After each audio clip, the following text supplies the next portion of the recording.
So I'd like to know, what does this image bring to your mind? See, typically, most people would think of how cattle are branded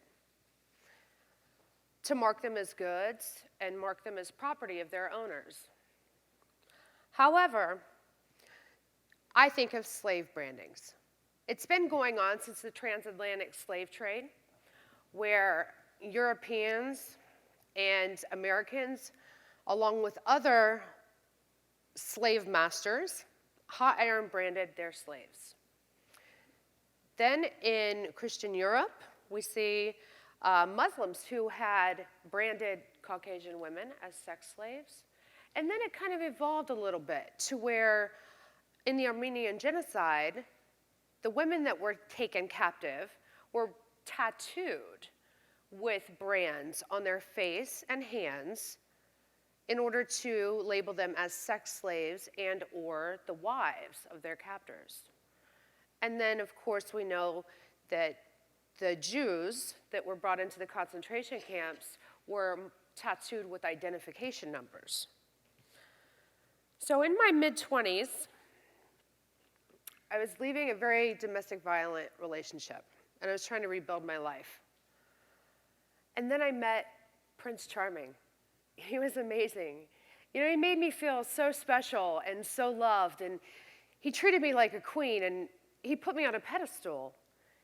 It wasn't just financial and materialistic needs that he provided for me. More so, it was the emotional needs that I had and the voids I had from a lifetime of abuse. At the beginning of this relationship, I had designed a heart-shaped tattoo with an empty banner. Down the road, I wanted to put all the names of my children in this banner.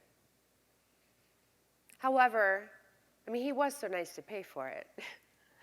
However, I did not know that he paid his friend to put his name in the banner of this heart. He justified this by saying, "I want you to know how much I love you, how I will always be there for you, and I will always have your back." In that time frame, I also got 2 more tattoos, willingly. I got his name on my arm, and I got a little devil, which was a nickname, on the other arm. I did that willingly because I wanted to show my loyalty to him and my dedication to our relationship. The dependency on him in the relationship changed dramatically when he introduced heroin into the equation. It did not take him long to use the relationship and the dependency on the drugs to coerce and manipulate me into prostitution. That's when I realized the meaning of my heart-shaped tattoo. It turned into, "You can never leave. I am always right behind you." So he has me start working the streets of Columbus. I ended up getting kidnapped by a fellow trafficker, drugged, taken out of the city. And when I finally escaped that situation, I ran back to my boyfriend. I needed him that bad. So I ran to him, crying. And they drugged me, and they kidnapped me, and they sold me, and he slapped the taste out of my mouth and drugged me into the house by my hair. Later that evening, I was tattooed, property of his name above my vagina, because he thought he was losing power and control over me and wanted me to remember whose property that was. So there came a point where I wasn't meeting the quota that he wanted me to meet, bringing in the money that he wanted me to bring in. So he walked me down the street and sold me to some low-level drug dealers. Now, I don't know what he received from me, but I can tell you this. Globally, the average cost for a sex slave is $90. So I worked for them for a short stint, had some traumatic events happen to me, and I ended up back with this boyfriend. However, this time was different. See, my once Prince Charming, I knew now as my captor. And so I was broken and shattered from the life of enslavement that he had forced me into. So when he hit me, I would hit him back. I was combatant. So he taught me the most horrific lesson I had ever learned in my life. He sold me to the most violent gang in Columbus, Ohio. I was forced to work for them.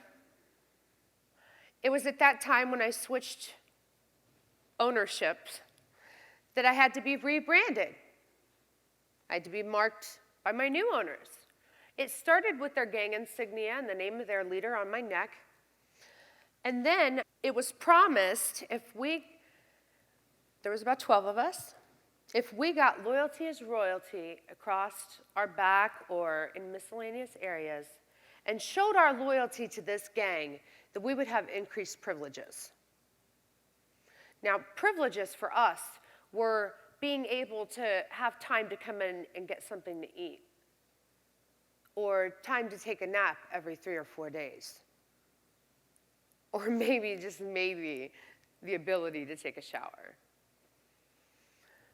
So we willingly got these tattoos. What they turned into were threats of violence and promises that if we tried to escape, we would be killed, essentially. We were cattle, all of us. And so when I finally reached a life-threatening situation, I'd been raped for 2.5 hours with a butcher knife and attempted to take my own life afterwards because I couldn't live like that anymore. It was at that point when I decided I had to either die or risk my life to leave my traffickers. And so I did. And it was a battle. It was hard enough trying to survive what I had been through, but every time I got in the shower, every time I looked in the mirror, the reflection I saw looking back at me was that enslaved person, that property, that cattle. And so I earned the money for my first cover-up, which was a tattoo of my choosing going over top of the demoralizing tattoo that I carried, that constant reminder. And that encouraged me and empowered me to the point where I wanted to start a grassroots nonprofit called Survivors, Inc. to pay forward the grace and mercy that was given to me, the liberation. And that was a very big risk for me, because to earn the money to give scholarships to these other survivors, I had to put my story out there. I had to face the judgment, the criticism, the questions of the public. I also had to face possibly my traffickers identifying me and looking for me. These are some of the brandings that we have helped cover up. It was a risk to start doing this, but it was also a risk when we started doing street outreach and reaching out directly to them to offer them help. That brought along another risk, because when they needed help, we had to intervene and aid their escape. But all the risks that we take are so worth it, because we not only get to be a part of them restoring their lives and restoring their bodies and taking this mark of violence and ownership and turning it into something that shows their strength, their growth, their courage, their survival. We risked everything, and will continue to, because we are not cattle, we are human beings. Thank you.